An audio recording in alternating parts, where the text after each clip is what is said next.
अखिलेश यादव एक ऐसा नाम जिसने उत्तर प्रदेश की राजनीति में नई सोच, नई ऊर्जा और नई पहचान बनाई। 1 जुलाई 1973 को इटावा के सैफई गांव में जन्मे अखिलेश यादव समाजवादी पार्टी के संस्थापक और दिग्गज नेता मुलायम सिंह यादव के बेटे हैं। लेकिन उनकी पहचान सिर्फ नेताजी के बेटे तक सीमित नहीं रही। उन्होंने खुद अपनी अलग छवि बनाई। शुरुआती पढ़ाई धौलपुर मिलिट्री स्कूल राजस्थान में हुई, जहां अनुशासन और नेतृत्व की पहली सीख मिली। इसके बाद उन्होंने मैसूर यूनिवर्सिटी से इंजीनियरिंग की पढ़ाई की और फिर ऑस्ट्रेलिया के सिडनी यूनिवर्सिटी से मास्टर्स किया। यानी राजनीति में आने से पहले उनकी दुनिया पूरी तरह पढ़ाई और टेक्नोलॉजी के आसपास थी। लेकिन किस्मत ने उन्हें राजनीति की राह पर ला खड़ा किया। साल 2000 में जब उनके पिता मुलायम सिंह यादव ने कन्नौज सीट खाली की, तब अखिलेश ने पहली बार चुनाव लड़ा और सांसद बने। ये उनकी राजनीतिक पारी की शुरुआत थी। शुरुआत में लोग उन्हें हल्के में लेते थे, एक युवा पढ़ा लिखा लड़का जिसे राजनीति का ज्यादा अनुभव नहीं है। लेकिन धीरे धीरे उन्होंने अपने काम और व्यवहार से सबको गलत साबित किया। 2000 से 2012 तक उन्होंने सांसद के रूप में काम किया, लेकिन असली मोड़ आया 2012 में। उत्तर प्रदेश की जनता बदलाव चाहती थी और अखिलेश यादव ने साइकिल यात्रा के जरिए पूरे प्रदेश में अपनी पकड़ मजबूत की। उनका चुनावी अभियान युवाओं और विकास के मुद्दों पर केंद्रित था। नतीजा, समाजवादी पार्टी को बहुमत मिला और 38 साल की उम्र में अखिलेश यादव उत्तर प्रदेश के सबसे युवा मुख्यमंत्री बन गए। मुख्यमंत्री बनने के बाद उनके सामने सबसे बड़ी चुनौती थी पुरानी छवि को बदलना और विकास की नई कहानी लिखना। उन्होंने Lucknow Agra expressway, metro project, laptop वितरण योजना, 108 एम्बुलेंस सेवा जैसी कई योजनाएं शुरू की। इन कामों ने उन्हें डेवलपमेंट फेस के रूप में स्थापित किया। लेकिन दूसरी तरफ कानून व्यवस्था को लेकर सवाल भी उठे। विपक्ष ने उन पर निशाना साधा और कई बार उनकी सरकार विवादों में भी घिरी। फिर आया 2017 का चुनाव और यहीं से कहानी में एक बड़ा ट्विस्ट आता है।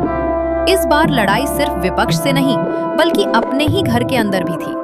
समाजवादी पार्टी के अंदर अखिलेश यादव और उनके चाचा शिवपाल यादव के बीच मतभेद खुलकर सामने आ गए।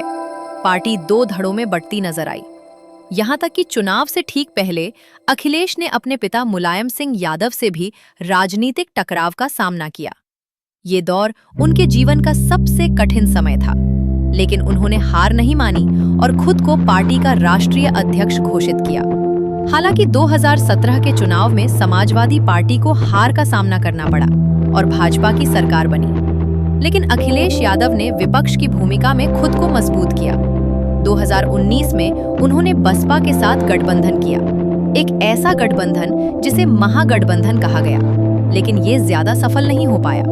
2022 का विधानसभा चुनाव एक और बड़ा मौका था।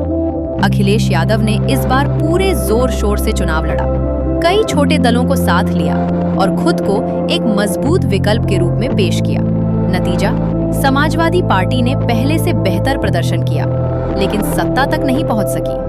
फिर भी उन्होंने ये साबित कर दिया कि वे उत्तर प्रदेश की राजनीति में एक मजबूत और मुख्य चेहरा है। आज अखिलेश यादव एक ऐसे नेता के रूप में देखे जाते हैं जो परंपरा और आधुनिकता का मेल है।